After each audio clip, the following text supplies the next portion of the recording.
उन्हें स्वयं बनाना पड़ता है। मंजिलें यूं ही नहीं मिलती यारों, उन्हें मेहनत से हासिल करना पड़ता है, उन्हें मेहनत से हासिल करना पड़ता है। धन्यवाद।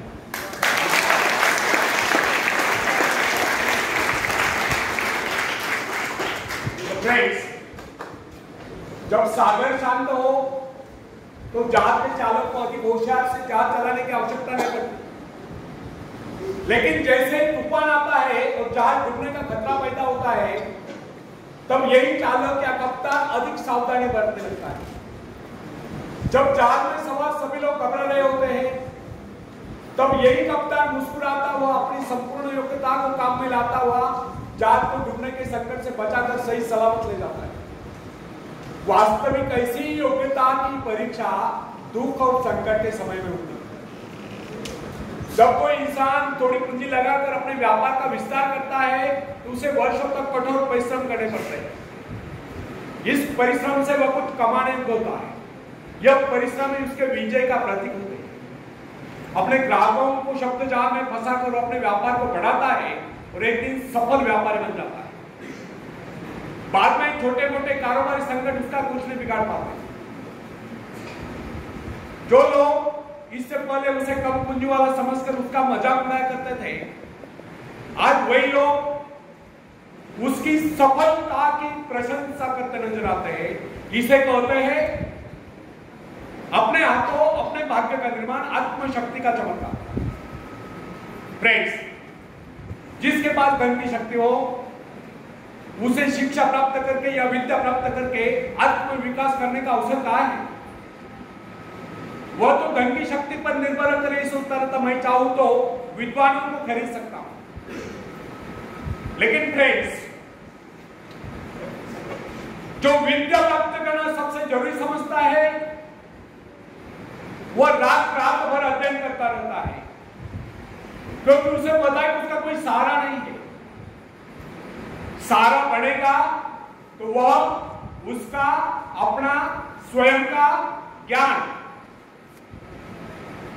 जिस आदमी को पता हो जाता है कि उसे बाहरी सहायता मिलना बंद हो गया है, वह या तो अपने पांव पर खड़ा हो जाएगा या गिर जाएगा। वास्तविक उस समय उसे बहुत ही कठोर परिश्रम की आवश्यकता महसूस होती है और सफलता के कलंक से बचने के लिए उसे अपने व्यक्तित्व की रक्षा करनी चाहिए।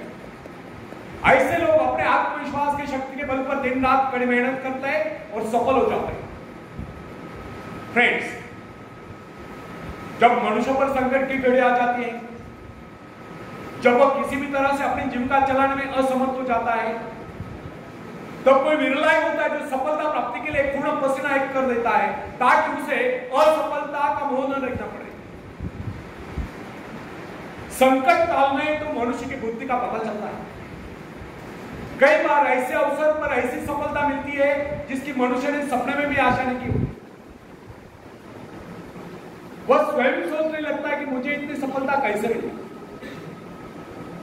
वास्तविक ऐसी शक्ति हर इंसान के भीतर छुपी होती है, परंतु वो उसे पहचान नहीं पाता है। जैसे वह संकटों से गिर जाता है, वैसे ये शक्ति बाहर निकलकर उसकी सहायता करने आ जाती है। जो काम इससे पहले वह संभव समझ रहा था, वही काम पूरे होने लगते हैं। इसका कारण यह है, जब मनुष्य का जीवन चारों खतरों से गिर जाता है, तो उसे बाहर निकलने के लिए वह हाथ पैर मारना शुरू कर देता है और इस संघर्ष से उसकी बुद्धि तेज हो जाती है, उसमें एक प्राकृतिक नैसर्गिक शक्ति आ जाती है। फ्रेंड्स, अपनी जरूरतों की पूर्ति के लिए संघर्ष करना हम सभी का कर्तव्य है। संघर्ष में सफलता मिलती है। जिनमें संघर्ष करने की इच्छा न हो वो तो असभ्य और जंगली कल है। आवश्यकता तथा आवश्यक पदार्थों की दुर्लभता ही सदा से मानव जाति के विकास का कारण नहीं। हर सभ्यता और संस्कृति का आधार श्रम और संघर्ष है। जो अपने लक्ष्य पाने में खो गया वही कुछ नहीं सका। कई वैज्ञानिक अपने साधना में लीन होकर अपने लक्ष्य को पाने के संघर्ष में जूझते रहे।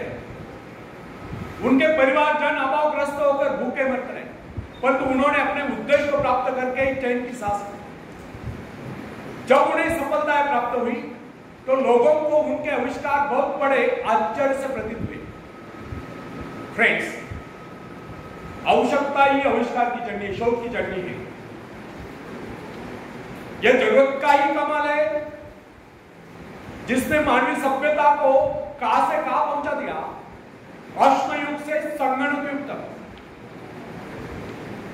जरूरत ही लक्ष्य का निर्धारण करती है। इसे पाने के लिए वैज्ञानिक तथा शोधकर्ता जी जान से जुट जाते हैं।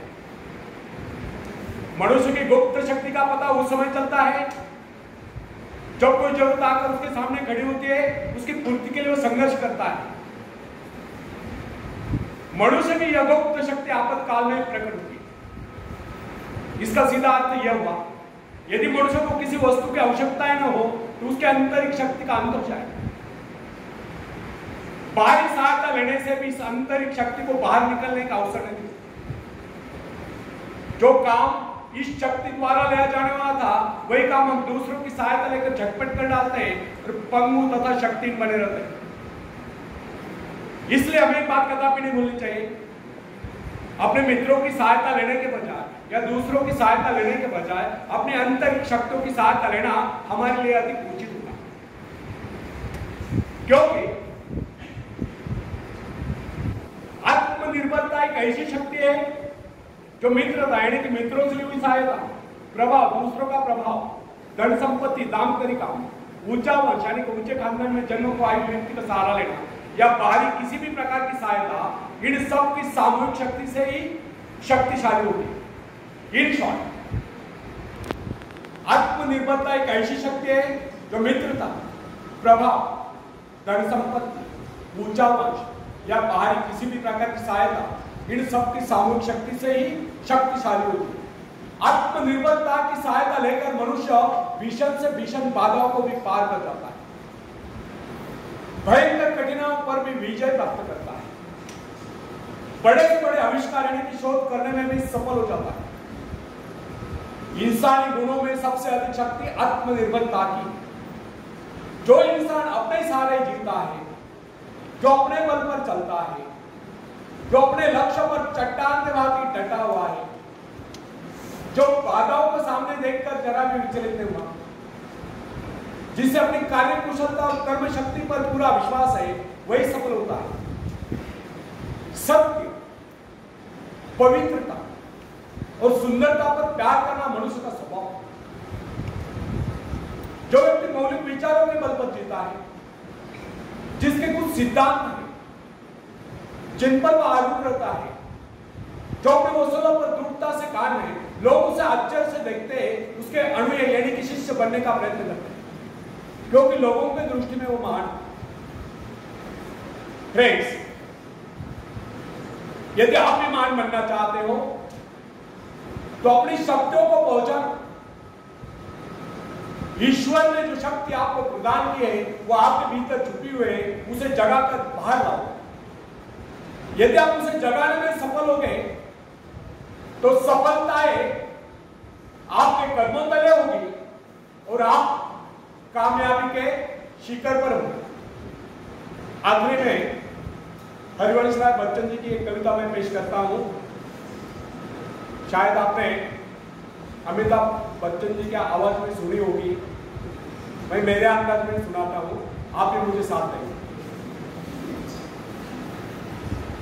लहरों से डरकर नौका पार नहीं होती, कोशिश करने वालों की कभी कोशिश करने वालों की कभी नन्ही चींटी जब दाना लेकर चलती है, चढ़ती दीवारों पर 100 बार फिसलती है। नन्ही चींटी जब दाना लेकर चलती है, चढ़ती दीवारों पर 100 बार फिसलती है। मन का विश्वास रगों में सांस भरता है, चढ़कर गिरना, गिर कर चढ़ना ना करता है। आखिर उसकी मेहनत बेकार नहीं होती, कोशिश करने वालों की कभी कोशिश करने वालों की कभी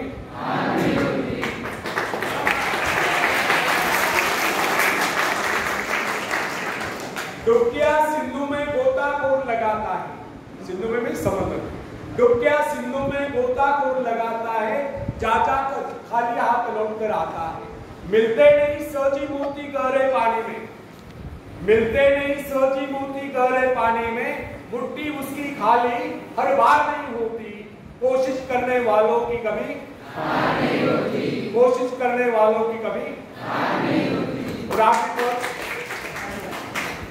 पद आप सबके लिए बहुत इंपॉर्टेंट है, पूरे ध्यान से सुनो। असफलता एक चुनौती है, इसे स्वीकार करो। असफलता एक चुनौती है, इसे स्वीकार करो। क्या कमी रह गई देखो और सुधार करो। जब तक न सफल हो निंद चैन को त्यागो तुम, संघर्ष का मैदान छोड़कर मत भागो तुम। कुछ के बगैर ही जय जयकार नहीं होती, कोशिश करने वालों की कभी हार नहीं होती, कोशिश करने वालों की कभी हार नहीं होती। धन्यवाद।